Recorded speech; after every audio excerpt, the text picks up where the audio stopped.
आज जेडीयू की राष्ट्रीय परिषद का आखिरी दिन है। कई सवालों को लेकर के हमने आपको बताया था कि ये सब होने वाला है। इस बीच में आपको याद होगा कि आरसीपी सिंह जब पटना पहुंचे थे तो पत्रकारों ने उनसे कई सवाल किए थे। कुछ सवालों के जवाब उन्होंने दिए थे, कुछ सवालों के जवाब में उन्होंने नाक भौं सिकोड़ लिया था और बिना जवाब दिए ही गुस्सा करके बाहर आगे बढ़ गए थे।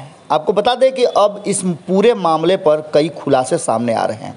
जैसे जैसे राष्ट्रीय परिषद के बैठक में शुरू होने का समय बढ़ता जा रहा है, समय आता जा रहा है, वैसे ही अब कई ऐसी बातें सामने आ रही हैं जिसको लेकर के नीतीश कुमार के टेंशन बढ़ने वाले हैं।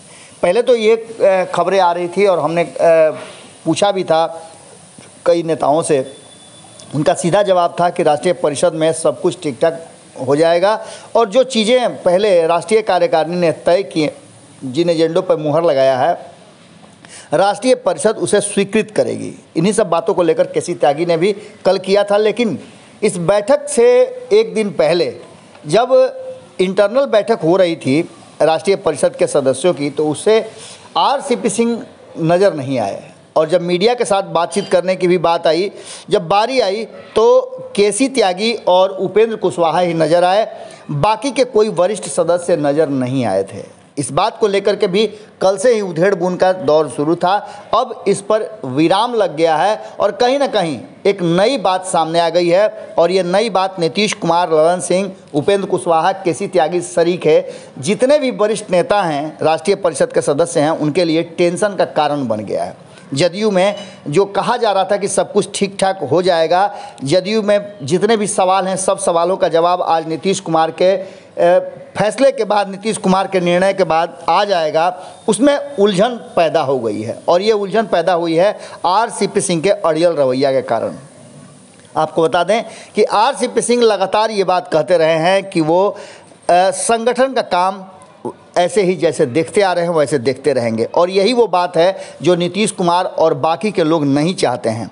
आपको बता दें कि आरसीपी के सम्मान समारोह में भी कहा गया था कि केंद्रीय मंत्री रहेंगे और संगठन का काम पहले की तरह वो देखते रहेंगे। ये बात उन्होंने खुद कहा था। बूथ स्तर पर कार्यकर्ताओं के घर पर भेजने से घर घर से जोड़ेंगे। कार्यकर्ताओं को भरोसा दिलाया था कि इस्पात मंत्री बनने के बाद भी बिहार सरकार के मनोनयन वाले पर जल्द ही जो भी सीटें हैं वो भरी जाएगी। कुल मिलाकर यह संकेत दे दिया था कि संगठन के नेता की भूमिका में वो काम करते रहेंगे। ये बातें वो लगातार कहते रहे हैं और केंद्रीय मंत्री बनने के बाद भी आपने देखा हो किस तरह से बिहार के लगभग आधा दर्जन से ज़्यादा जिलों में भ्रमण करके उन्होंने अपने संगठन के मजबूती का कई तरह का कार्य किया, लोगों से मुलाकात करते रहे। अब आपको बता दें कि इस पूरे घटनाक्रम में नेतृत्व के सामने असमंजस की स्थिति पैदा हो गई है कि वह किसे संगठन का नेता माने। अब संगठन के नेता के रूप में जिस तरह से ललन सिंह को जिम्मेवारी दी गई है राष्ट्रीय अध्यक्ष की, वहीं उमेश कुशवाहा प्रदेश अध्यक्ष हैं।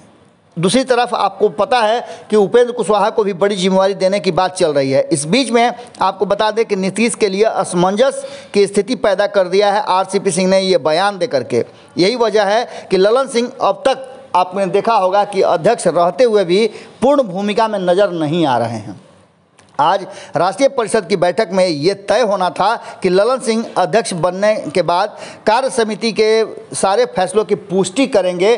अब इन सारी बातों पर कहीं ना कहीं आरसीपी सिंह के अड़ियल रवैया के कारण और कल केसी त्यागी के बयान के बाद सारा मामला जो है वो उलझ करके रह गया है। इन सारी बातों को लेकर के जिस तरह की बातें सामने आ रही हैं वो नीतीश कुमार को परेशान करने वाली है। देखना होगा कि नीतीश कुमार इस उलझन से कैसे निकलते हैं। इससे पहले संपादक नमन मिश्रा जी ने आपको स्पष्ट तरीके से बताया था कि किस तरीके से ये पूरा मामला नीतीश कुमार अपने हाथ में ले रहे हैं और पोस्टर से सभी नेताओं का गायब होना इस बात का संकेत दे रहा था कि नीतीश कुमार ये चाहते थे कि वो एकमात्र चेहरा बने और किसी तरह का पार्टी में विवाद नहीं हो। लेकिन आरसीपी सिंह के इस अड़ियल रवैये से नीतीश कुमार की परेशानी बढ़ गई है और देखना होगा कि आज के राष्ट्रीय परिषद की बैठक में नीतीश कुमार जो चाहते थे वो होगा या फिर कोई नया जो बखेड़ा है वो खड़ा हो जाएगा। जुड़े रहिए भारत लाइव के साथ। हमारी नज़र पूरी तरह से पूरी खबरों पर बनी हुई है। बहुत बहुत धन्यवाद। अगर ये वीडियो पसंद आई और वह बिहार के राजनीति और बिहारियत से सरोकार रखेनी तो सब्सक्राइब बटन दबा के चैनल के सब्सक्राइब कर ली। ओजे एगो घंटी बा, ओकरा बटन दबा देला से कुल सटीक और मारक खबर रुआ मुफ्त में मिल जाई। अगर रुआ पत्रकारिता के हमनी के नया प्रयोग में सहयोग कर चाहतानी तो ज्वाइन बटन दबा दी। पेटीएम नंबर नोट कर ली 9386816700। धन्यवाद।